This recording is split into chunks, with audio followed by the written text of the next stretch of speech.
Up next, on Book TV's Afterwards, labor reporter Stephen Greenhouse examines the challenges American workers face today. He's interviewed by Democratic Congressman Andy Levin of Michigan. Afterwards is a weekly interview program with relevant guest hosts, interviewing top nonfiction authors about their latest work. All Afterwards programs are also available as podcasts. Steve Greenhouse, thanks so much for coming in to talk about your new book, Beaten Down, Worked Up. It was a real pleasure to read it, and I just look forward to having some time to talk to you about it. Thanks for the kind words, Congressman. Great to speak with you. So, when I think about this book, I see it as really having three major parts. After you sort of introduce the situation now, you do a really good job, I think, of talking about, through stories, about how workers struggled. Really, they themselves built the middle class in this country to a great extent by organizing, by striking, by bargaining, through a lot of adversity, and by demanding policy changes.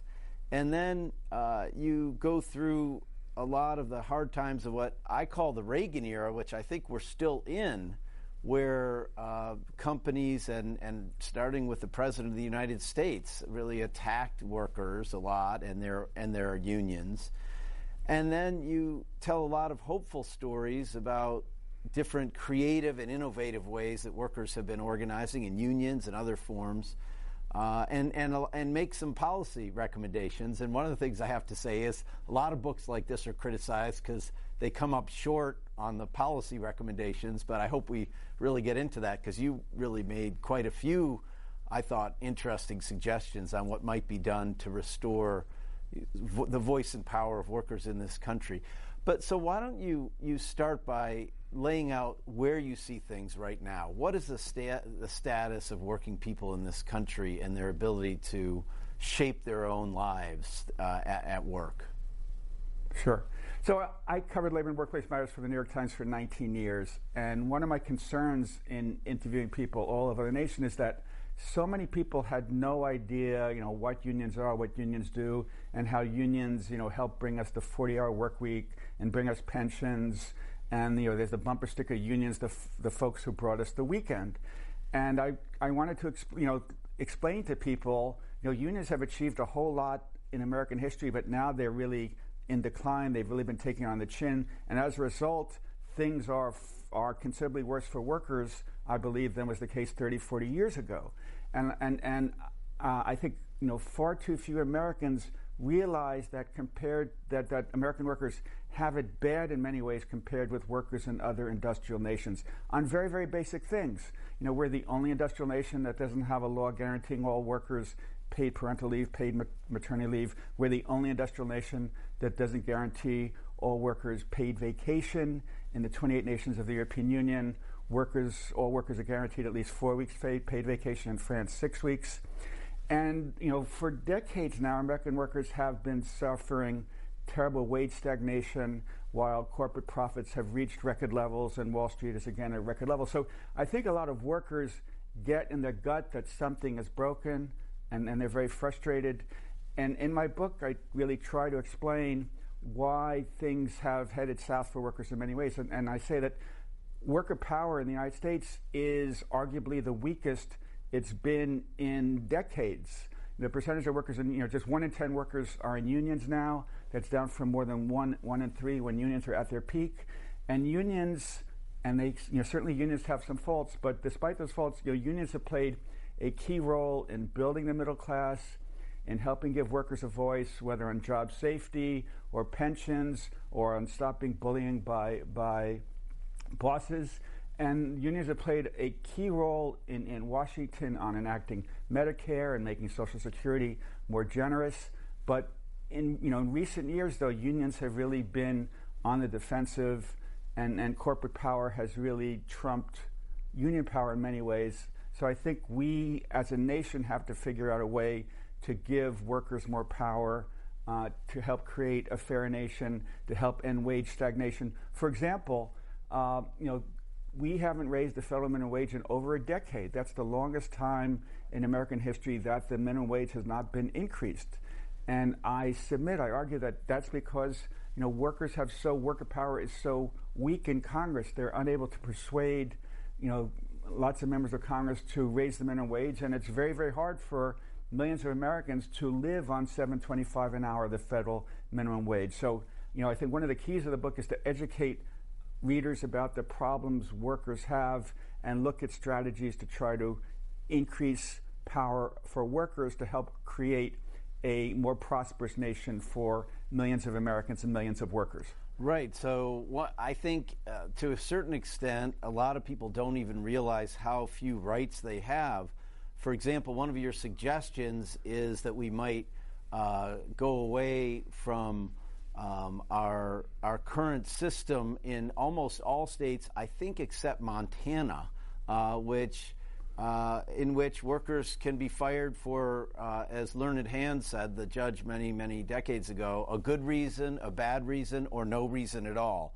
Basically, you have no right to your job in this country, and you suggest going towards a just cause system where workers could be fired if they did something wrong, or not just because the boss doesn't like who you're going out with. But literally, they can fire you for that and anything like that. And most workers don't think that can happen to them until it does. I know. Sometimes, as a reporter, I get a phone call from someone out of the blue saying, my boyfriend got fired yesterday at work because he came in 2 minutes late, or because his boss was angry that, about his attitude, or that he wasn't smiling.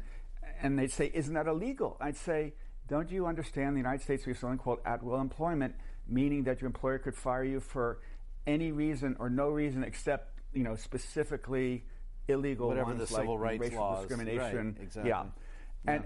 And people don't realize that, their jobs can be very precarious, very uncertain. And to my mind, one of the big problems in America is that workers don't have enough power. They're scared to exercise their voice at work. I write about, the Upper Big Branch mining disaster where more than a dozen workers were killed, and the workers knew about the dangers in the mine, but they were so scared of speaking up that they didn't speak up about the dangerous gas that was filling the mines, and the mine exploded and all these workers died. And worker voice is way too weak. Workers are way too scared to speak up. So some people argue, well, we should move from an at-will employment to just cause, so that workers could only be fired for a legitimate reason. And a just cause system would certainly make workers more willing to speak up, say when they see safety problems or when they're encountering sexual harassment on the job. Exactly. Well, and the other issue you mentioned, raising the minimum wage. I mean, it's unbelievable that we've gone this long in this country without a raise in the minimum wage. And as you know, the House, in the House, we passed the Raise the Wage Act, which would raise the minimum wage in the United States to $15 an hour by 2025, gradually over the next 5 years or so. And we would end the practice of having sub-minimum wages for tipped workers who are disproportionately women and people of color, and they are taken advantage of. And that would put millions and millions of dollars into poor people's pockets, working people's pockets. And workers, I think your point is, I guess, have not had the power in our politics, in Washington and state capitals, to just get a decent shake in the United States in recent years. One thing that always kills me is I read some editorial pages, some business lobbyists complain about big labor, that worker power and unions are supposedly so extraordinarily powerful. And I did some research for my book, and I look at, well, who's really powerful, who's really big, and I saw that in the 2015-16 campaign cycle, business gave more than $3.4 billion in donations, which was more than 1.6 times as much as unions, which gave $213 million. According to a respected nonpartisan group, the Center for Responsive Politics, each year in Washington, corporations spend just under $3 billion on lobbying, which is more than 6 times as much as unions, which spend $48 million. I think that explains a lot of the problems we're seeing in Washington. So, to me, it was weird that, Congress rushed to enact a $1 trillion corporate tax cut for business when corporations were already making record profits, and Wall Street was already at record levels. Right. How so far can we go with this kind of income and wealth inequality? I mean, how extreme will it get before we go in a different direction? I mean, that's the question. Absolutely, and Congressman, that helps explain why too many folks in Congress, the Senate, for instance, is doing nothing to raise the minimum wage because they're listening to their corporate donors. Right. Well, I want to talk a lot about these policy ideas, but I just want to emphasize to our viewers that I at least got so much out of this book from your stories. And I think it's a great part of the book. Really, the bulk of the book is telling stories of workers today, but also throughout American history. And so I want to ask you, don't you think that a lot of the stories you tell from 100 years ago, say, really have a lot of relevance to today? So why don't you talk a little bit about the uprising of the 20,000, for example. Tell us a little bit about that story, because I thought that one had a lot of relevance to a lot of the struggles that workers go through today, and even a lot of the issues that people would think, that's actually not just about work, but issues about immigrant rights and the rights of people of color in society, minority groups. Sure, happy to. So, I've read a lot of labor histories, and there's been a character who has fascinated me over the years. Her name is Clara Lemlich, and she was born in the Ukraine. She was Jewish. Her father was very religious. She worked, writing. A lot of people's kids had moved, and relatives had moved to New York. She would write letters for them, because she was very literate. She did some garment center work, but there were these horrible pogroms in the area, and her family moved to New York from Ukraine. And she was a very bright young lady. She was hoping to be a doctor someday, but when she arrived in New York, she only spoke Yiddish. She didn't have a high school education. So what did she do? She worked in a sweatshop. And she was appalled at the conditions. She said, I often used to work from 7 a.m. to 7 p.m. I'd go into work, before the sun came up. I'd leave work after. And 6 or 7 days a week, right? 6 or 7 days a week. Yes. And some of the bosses would sexually harass the women. Sometimes they have to pay. They'd be rushed, not to be in the bathroom for more than a minute or two. They often had to pay for the needle and thread at work. Sometimes they had to pay 5 cents a week to use drinking water when they're just making $5 a week. And she thought, this is appalling. And she became an activist. She said, I'm not going to take this. And this young woman in her late teens, early 20s, became one of the most prominent garment worker activists.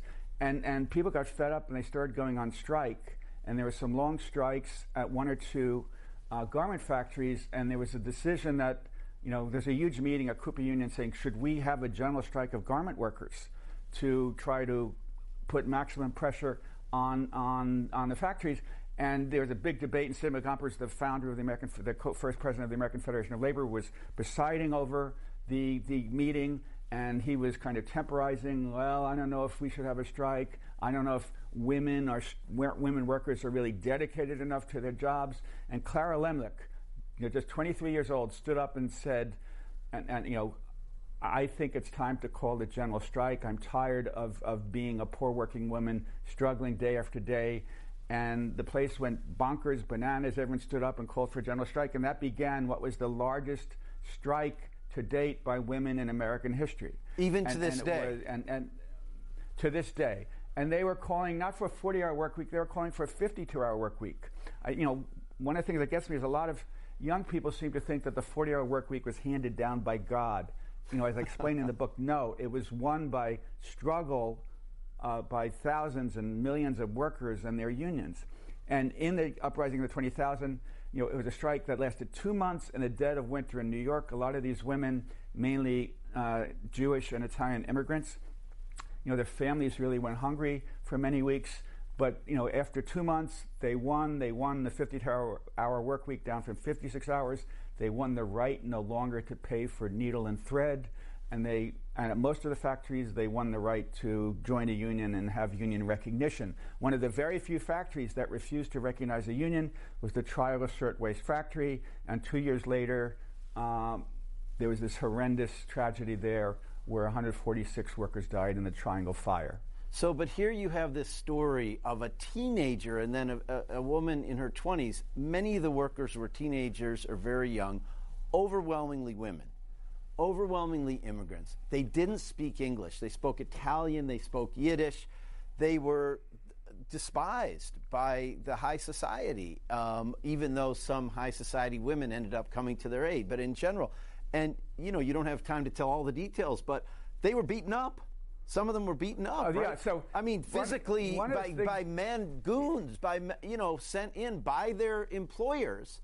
And so my question to you is, today when we have these kind of inspiring movements that we should, stop mass incarceration, that Black lives matter, that immigrant lives matter, that the DACA kids are saying we demand our rights and, by the way, the rights of other undocumented people. And the young people are out here in the movement about climate change. I mean, when I read your account, I thought how inspiring for young people and activists today who are fighting for rights in this country. But I don't think in their minds they think I better look to the early 19th century labor movement for inspiration. What do you think about this? I mean, so one of my themes in the book is that solidarity is important. People working collectively, acting collectively, protesting collectively to lift themselves up, to improve their wages, and also to improve the climate, and to help fair treatment of African Americans, like Black Lives Matter. But I also stress that agency is very important. Individuals need to be willing to stick their necks out and stand up and try to demand justice, like Clara Lemlich, in the uprising of 20,000. And what was crazy, at one point, thugs beat her up and broke 11 of her ribs. And she was living with her parents. How many ribs do you even have? I know. That's a lot. She didn't even want to tell her parents because she thought they wouldn't let her go out and speak on soapboxes and lead strikes. And then, also there are incidents, and literally, like old papers like the New York Tribune explain that, reporters saw this, that the thugs, the goons, would come and beat the bejesus out of these young women, and then the police would come and arrest these women and let the thugs go. The police were so one-sided back then, and it shows how the establishment, the police, the courts were so aligned against the workers. But even despite that, the workers were able to win the strike. And in the book, I write about some modern-day workers, who use their agency to really, fight for better lives. I write about a fast food worker in Kansas City named Terrence Wise. He held 2 full-time fast food jobs. And a little like Clara Lemlich, he left for work at 6 a.m. He'd come back at midnight. He had 3 daughters, and he'd leave home in the morning before his daughters woke up. He returned after a second job after they'd gone to sleep, and he complained, and his daughters complained that you work so hard trying to make ends meet. He doesn't see his daughters most of the week, and for a while they became homeless when some of the hours in his jobs were cut off, and it was crazy that someone who's busting his derriere, working 2 full-time jobs, can hardly make ends meet. And he became an activist in the Fight for 15 and one of the leaders in the Fight for 15. And I was, as I explained in the book, I was the very first journalist in the United States to write about the Fight for 15. And when it began 7 years ago, and the workers were demanding $15 an hour, I said, that's super ambitious. That's pie in the sky. And here we are 7 years later.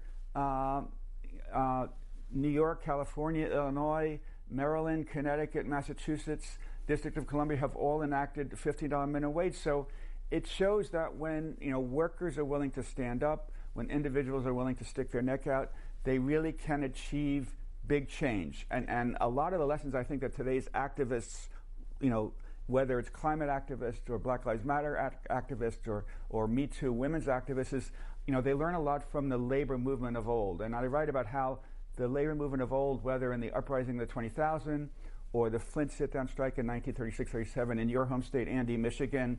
When workers really stand up and come together, they can achieve historical change. And we saw that recently, as I explained in my chapter on the teacher strikes in West Virginia and Oklahoma and Arizona, and more recently in Los Angeles and Chicago. The teachers were tired of wage freezes, are tired of being beaten down. They said, we're tired of austerity. We have to do something to not just to increase our pay, but to assure that the schools are getting the funding they need, that class size doesn't balloon, that we have enough money to buy, modern textbooks. And the teacher strikes have really sent a message to the nation about how worker power, how trade unions, labor unions can help build a fairer nation. Well, let's talk about strikes as a mechanism, because they were very important in building the middle class in this country, and they've fallen into disuse. Talk to us. You share both information and stories in the books about how many strikes there were in the 50s, 60s, 70s, like that, and then how, both because of law and weakness in labor, perhaps, they've fallen into nearly complete disuse. And then tell us what your thoughts are about today, when we're starting to see the teachers, but also hotel workers, the auto workers at GM recently. Right now, my kid is on strike as a graduate employee at Harvard. I mean, he's a TA, and they're on strike. So tell us about the sort of the sweep of the strikes, their role in history, and how you see it going forward. So in the 1940s, 50s, 60s, 70s, there were kind of far more strikes than there are today. In the 1970s, there were like 300 large strikes a year. And in the past decade, they've really been only, about 13, far less. And, workers have become intimidated. And I think a lot of it happened in the 1980s. In the 1950s and 60s, there was fairly good cooperation between employers and unions. Employers, were very prosperous after World War II as the nation's economy was growing, and they gave fairly generous contracts. And come the 1980s, the United States really felt pressure from globalization, imports of German cars and Japanese cars, imports of steel from elsewhere, imports of clothing, imports of TVs and radios, and there was a horrible recession in the 1980s. And those two things really put unions under pressure and made employers bolder about confronting unions and demanding concessions. But there's also Ronald Reagan won the presidency. There you go. In 1980. Yeah, tell that story. And so shortly after he became president in 1981, the air traffic controllers went on strike, demanding very large wage increases and a 4-day work week. And they engaged in an illegal strike. And for Reagan, it was, as I explained, kind of a make my day moment. He said, I'm not going to put up with his illegal strike. I'm not going to, even though he had been president of the Screen Actors Guild and led their very first strike, he got very tough towards unions. I think he really tried to show he's not going to let labor push him around. And he fired 11,300 air traffic controllers for going on strike illegally. And I explain in the book, the union, air traffic controllers union really mishandled the strike. They didn't work to get enough public support. They didn't work to get enough support from their fellow unions. So they were really clobbered, and that was a major setback for unions across the nation that really discouraged, deterred, frightened unions from going on strike. And at the same time, Reagan's crackdown on the air traffic controllers really emboldened corporate America to get much tougher toward unions. So it's really starting in the 1980s, we saw this major decline in strikes, and also we saw corporations getting much tougher whenever there are unionization efforts, and that made it much harder to unionize. And I think that's a big reason that the percentage of workers in unions is about half of what it was in the 1980s, because corporations engage in so many sophisticated tactics to prevent workers from getting unions. They fire people who support unions. They often spy on workers who support unions. They threaten to close their plants, as I explain in detail, if workers vote to form a union. So, as I said, the number of strikes each year really has fallen to its lowest level in more than half a century. But then last year, something happened. I turned in the manuscript of my book on February 19th, 2018, and it was kind of a quiet time for unions. There were very few strikes. The Fight for 15 was really the only major thing going on. And then 3 days later, as I explain in the book, there was this volcanic explosion in West Virginia where thousands, even tens of thousands of teachers wearing red shirts went on strike in West Virginia and crowded into Charleston. And explained how these two teachers, an English teacher named Jay O'Neill, a Spanish teacher named Emily Comer, those two people really got the ball rolling for this huge strike. And without the leadership formally of the union, right? Yeah, they thought, in West Virginia, teachers' unions are not allowed to bargain collectively with their districts. They kind of had to beg the state legislature. So the law's against them, really. Law's very weak. To give them raises, and it was a very conservative red state legislature that was cutting corporate taxes, cutting taxes to the rich, and that really created a freeze in the education budget statewide and a freeze on teacher salaries. And these teachers saw that the governor of West Virginia, as I explained in the book, who was the richest man in West Virginia, the only billionaire in West Virginia, he said, I'm going to give you a raise of just 1% a year for 5 years. And the teachers were really upset about that because they had the 48th worst pay levels of any state. And worse, their healthcare premiums often went up, $300, $500, $700 a year. So that the governor was offering them a raise of just about $400 a year, while their health premiums would often go up more than that. And Jay O'Neill and Emily Comer, two teachers, they started a Facebook page, which started slowly, but once the governor said, we're just going to give you this tiny raise, the Facebook page exploded, thousands, then tens of thousands of teachers joined it, and all of a sudden we had this big movement. And people were like fed up. It was like, we're fed up, we're not going to take it anymore. And it spread across the whole country, like right? The frog, spread across like the frog in the fish tank. Yeah, the heat was turning up and it was getting worse and worse. They couldn't afford, they were moving backwards economically because they weren't getting raises when the healthcare premiums are going up, and they saw these tax cuts for the rich, and they said, we're not going to tolerate this anymore. They went on strike, and they won a raise, and they won the ability so that healthcare premiums wouldn't continue going up so much, and they forced the governor and they forced the state legislature to pay more attention, after years of starving the education budget. And then teachers followed suit in multiple other states that would surprise many of our viewers, where unions are supposed to be weak. And right? Oklahoma. Oklahoma, one of the reddest states in the union. A high school social studies teacher there was watching TV and saw what the teachers were doing in West Virginia and said, we could do that here in Oklahoma. And there was a huge strike at Oklahoma. They won double-digit raises. And Arizona, some teachers got on the phone with the teachers who led the strike in West Virginia and learned some lessons there. And it was really an effort, by the teachers and this happened in Los Angeles later and happened in Chicago, that this system is broken. The government is not spending enough on our schools. We're tired of austerity for our schools. We really, our kids are falling behind. Our class size is getting bigger. We have obsolete textbooks, and the teachers really went on strike to fight not just for raises for themselves, but for a better school system. And they say we're fighting not just for ourselves, we're fighting for the community. And in the GM strike, the recent GM strike, there's some very interesting aspects. The day the strike began, the union's chief negotiator with GM said, this strike is not just for us, this strike is for all Americans. He explained that, you're also concerned about factories moving overseas, so are we. We, the UAW, are very unhappy about this huge Lordstown factory in Ohio closing and thousands of workers losing their jobs.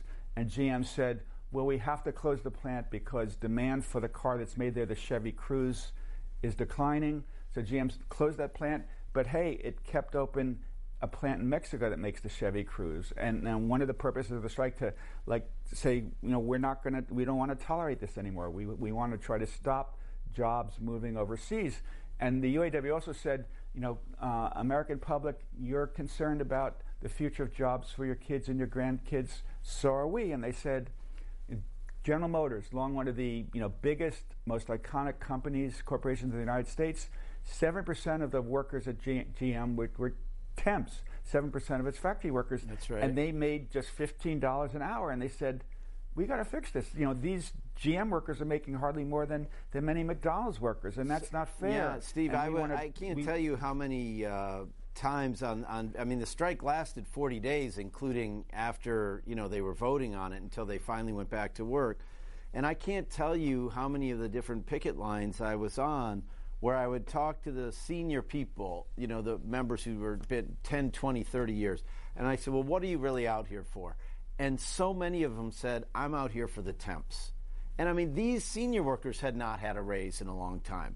They had a lot of their own concerns, but they just felt it was so unjust that they were working next to somebody making half of what they were, and it was corrosive to the culture of the workplace. And they wanted to end the whole idea of two-tier wages and temp workers who really had very few rights. And they really succeeded in this strike in improving that situation tremendously. And so it really was a fight for the whole working class of the country, not just for themselves. And it was inspirational. And not one, I have to tell you something. I don't think this got enough attention. Not one person crossed that picket line. 49,000 workers. Wow. Just think about our society, where people say, "Oh, our society's so divided," in A, B, and C ways, right? Political parties, race, age, people. Everybody's just on their little smartphone, not paying attention to each other. Here were almost 50,000 workers who stuck together for over a month and one change. And I don't think we appreciate that kind of human solidarity in society anymore, but that's what it takes to make change, I think. I think that's a great point. And I think a lot of workers are frustrated. They're tired of wage stagnation. They're tired of at-will employment. They're tired of at GM and many other companies, there are a two-tier wage system where they hire younger workers at much lower permanent wages who are working next to older workers who are making far more. And I think a lot of people feel this system is rigged, and I think that's one reason a lot of workers voted for Donald Trump. They thought he'd be this magical guy who would unrig the system. I argue in the book that that unfortunately Donald Trump has done many things against workers' interests. He's done nothing to raise the minimum wage. He's rolled back increased overtime protections for workers. Health and safety protections, so on and so forth. He wants to reduce health care protections. President Obama took an important step to require Wall Street firms to act in workers' best interests in handling their 401ks. That policy was scrapped the fiduciary rule by the Trump administration. Yes. And I think just as many workers turned to Donald Trump looking for a way to raise themselves to unrig the system, I think for the very same reason, a lot of workers are looking to unions. And I think that's why right now, and I think that's why the General Motors strikers had such support. One of the interesting things is that an annual poll by Gallup found that public approval of unions is at its near its highest level in 50 years. 64% of American workers approve of unions, and the highest level is actually among young Americans, 67% of them. And there's a recent study by some professors at MIT that found that basically one in two non-union workers say they would vote to join a union tomorrow if they could, whereas just 1 in 16 private sector workers is in a union. So there's this crazy disconnect that 50% of workers want to join unions, but only 6% of private sector workers are in unions. And I argue, and I explain in chapter and verse, how corporations fight so hard to prevent workers from forming unions, because corporations fear that unions are going to make corporations share more of their profits and more of their prosperity with their workers, and that might reduce their profits. And for years, the overwhelming idea in corporate America was profit maximization, profit maximization, profit maximization, and unions are saying that's wrong. There's too much income inequality. We, labor unions, are the most important effective vehicle to try to reduce income inequality. And I think that's a big reason why public approval for unions is increasing. And I say that even though, I just saw the movie The Irishman yesterday. And, right. and yes, corruption has been a problem. Yes, for too many years, unions did discriminate against African Americans and were, did not encourage women workers enough. But I think that has changed a lot. There's much less corruption in unions. There's still too much. And the legacy of discrimination against blacks and Asian Americans, Hispanic Americans, that's way behind unions. Now unions see that a key part of the future American workforce is women and workers of color, and unions are saying, we battle for everyone. We fight for blue-collar whites and blue-collar blacks and immigrant workers and Latino workers and Asian American workers and women workers. And I explain in the book that unions probably have done more than any other institution in society, except perhaps our wonderful military, to bring workers of different races and religions together. Yeah. Well, before I really am eager to leave enough time to talk about policy, but people who want to read this book are going to want to read it for the stories, not just the earlier ones, but the more recent ones.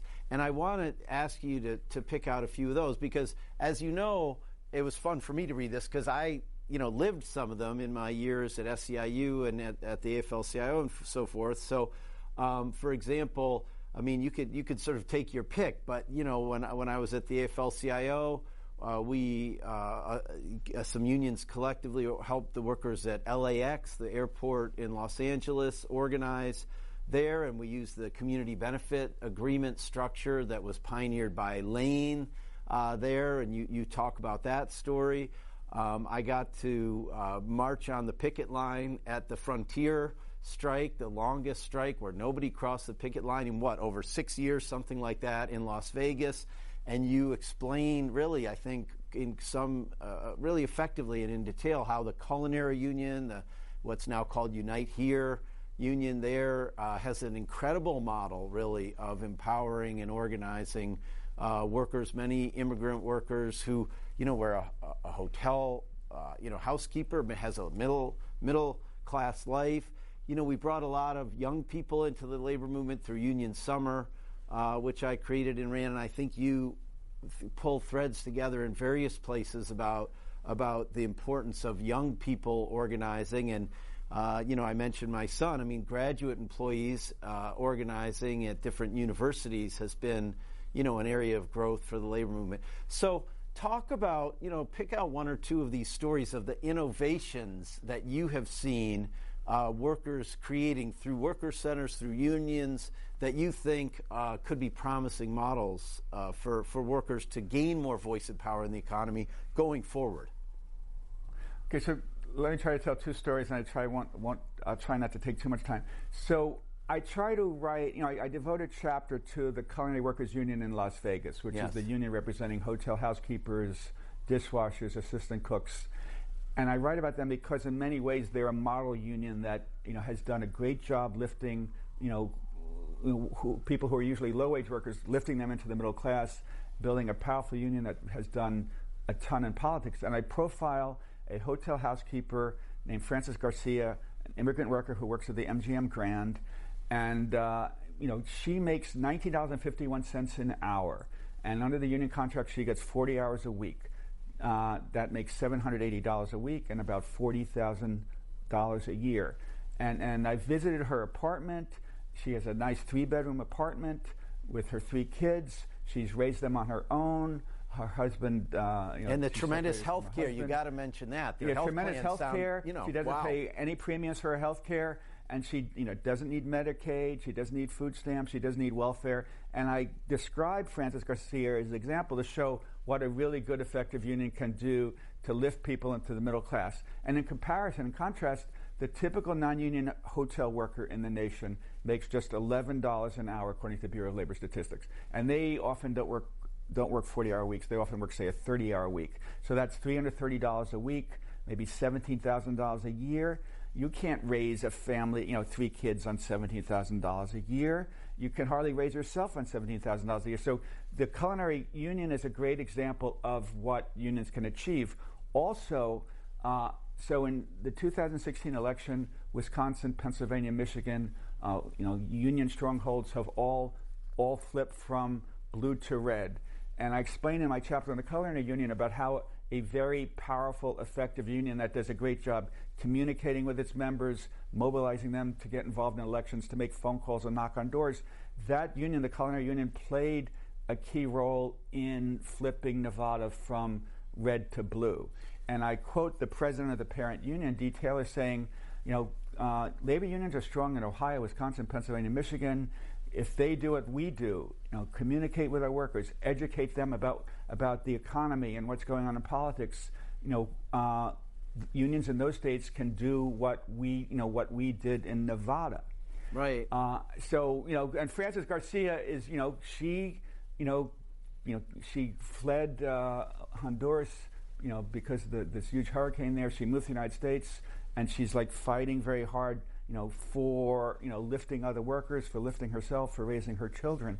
And I think the culinary is a great example. So it seems to me that this story has these incredible implications, both for policy and for the labor movement itself, because if we didn't have to subsidize workers, say at another hotel company all around the country where workers are making poverty wages, or at Walmart or many other sectors where the vast majority of workers are non-union, and we, the taxpayers, are paying for food stamps or temporary assistance for needy families, or so many other forms, Medicaid, so many other forms of public assistance.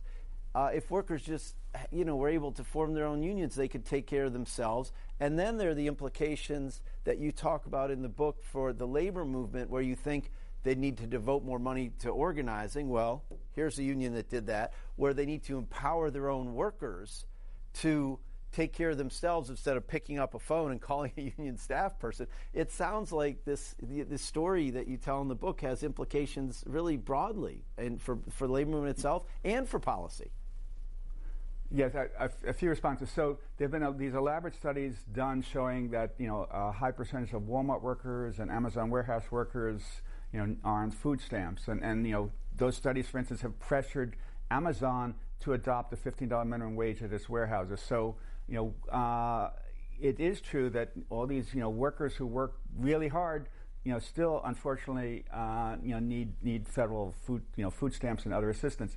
Now the culinary union, I write about several aspects that it does a great job increasing wages and benefits for its workers. It does a great job in politics, and unfortunately many unions don't do a good enough job involving their members, mobilizing their members, communicating with their members. One of the points I make in writing about the culinary union is it does an exemplary job, and I profile this housekeeper, Frances Garcia. Not only does she work full-time, cleaning rooms, not only does she raise 3 kids on her own, she also volunteers a lot for the union as a shop steward. She goes to bat for co-workers who get maybe punished for arriving 5 minutes late, who have a hard time finishing cleaning their 14 rooms in the allotted 8 hours. And this is a union where people really fight for each other, where they have each other's backs. And it's a model because this union really does a lot of organizing. It gets a lot of the members involved in organizing drives. While many unions have lost members over the past 2, 3, 4 decades, the culinary union has actually gone from having 18,000 members in the 1980s to 60,000 members now. It's more than tripled in size. Wow. While overall, union membership in the nation has declined by nearly 1/3. So, this is a model union that I think, I recommend folks read my chapter on the culinary union. It shows what a union can achieve when it does everything right. All right, I need to mention one other aspect of that story, because I think I'm the only member of Congress who used to run a state workforce system.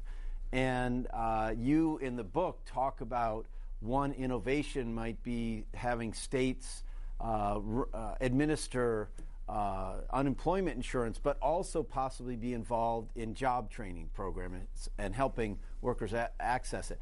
Talk about how this union has gone far beyond just helping them access job training, but the employers and the union have created one of the most inspiring job training systems in America, so that you can come in as somebody with no training and start cleaning a hotel room and rise to become a maitre d' or a sommelier making $90,000 a year or something. Talk about their training institute, because isn't that a worthwhile part of the story? Yeah, absolutely. So, some unions do a great job training. The building trades unions have wonderful apprenticeships. Not everyone's going to go to college. And people see a great route is to become a plumbing apprentice or carpenter apprentice or electrician apprentice. And people who don't go to college who pursue these apprenticeships, they can get jobs that pay $60,000, $70,000, $80,000, $90,000 a year. The culinary union, working with the hotel casinos, has this wonderful training academy, so that someone who is a busser, clearing tables and making $25,000, $30,000 a year, they can take courses to become waiters or bartenders and really double their salary to $50,000, $60,000 a year. And these courses are for free. And then if they really want, they could take further courses to become sommeliers, to become chefs, and triple their salary to make maybe $90,000 a year. And this is all free, and this is a total win-win. The hotel casinos in Las Vegas need a talented, loyal, knowledgeable workforce, and the workers are eager to climb up, and make more money and work in more skilled jobs. So, this training academy, this wonderful industry union cooperative effort, trains several thousand workers a year to give them more skills and to enable them to raise their pay. And there are all these workers in Las Vegas who started as hotel housekeepers or as bussers making not much more than minimum wage, and now they're making 50, 60, 70,000, some making $90,000 a year as sommeliers. I attended some classes at this academy with a world-class sommelier teaching these people about wines. I attended a class with this amazing pastry chef teaching hotel housekeepers how to become pastry chefs.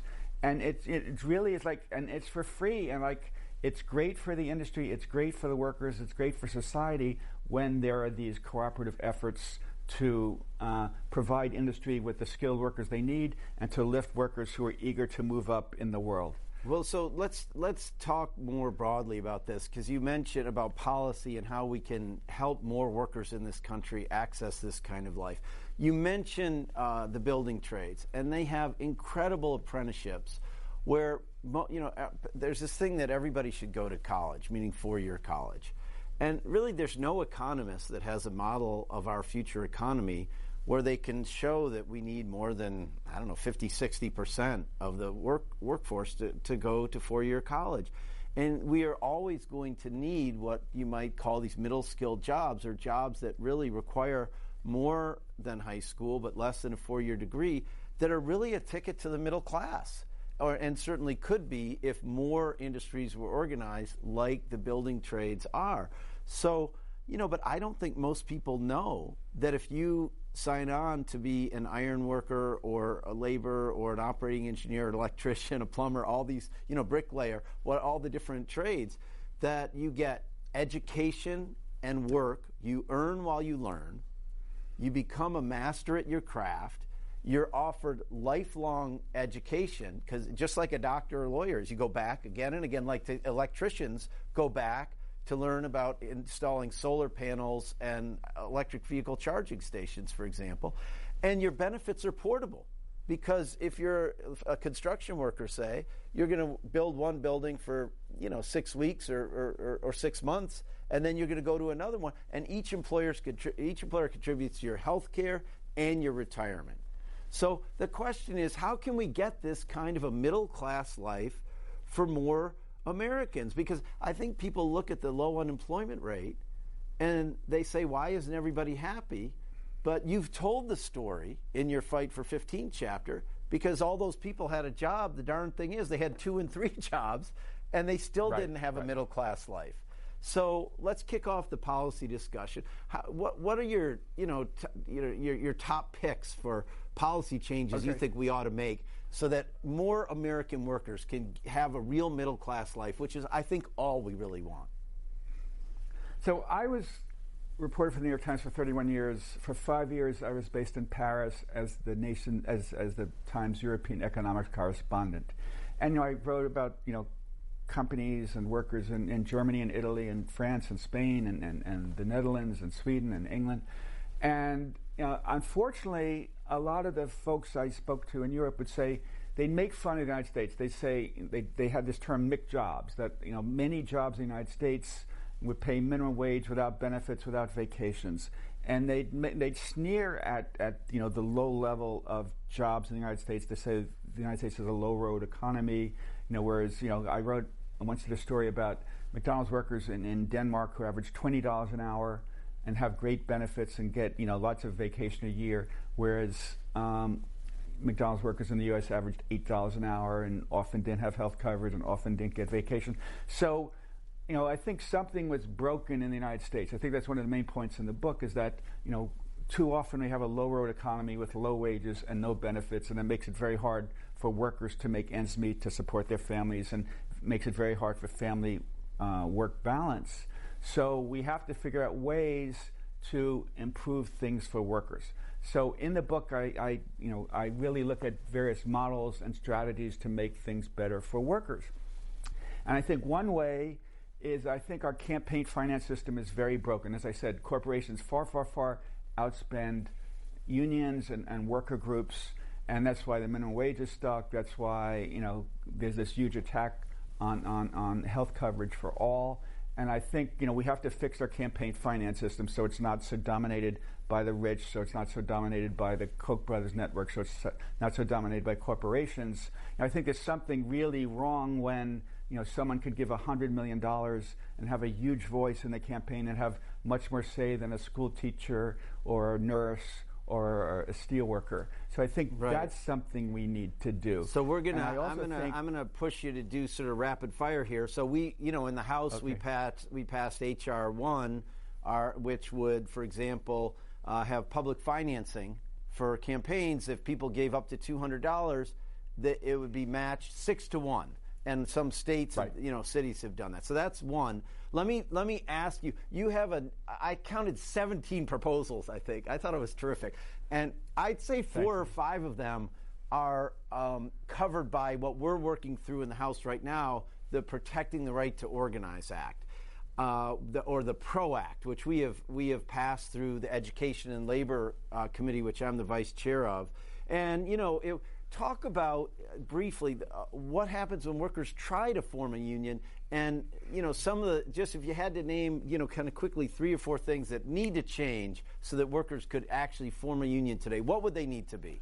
I mean, what do you see there? I think, as I said, we have this disconnect where basically 1 in 2 non-union workers say they'd like to join a union, but only 1 in 16 are in a union. And in the book I explain the main reason for that is corporations do such an effective, aggressive job beating back unions. I have this line in the book that's really been picked up saying, the United States is the only, of all the industrial nations, corporations in the United States fight harder to beat back, indeed, quash unions than corporations in any other country. And they fire workers, they spy on workers.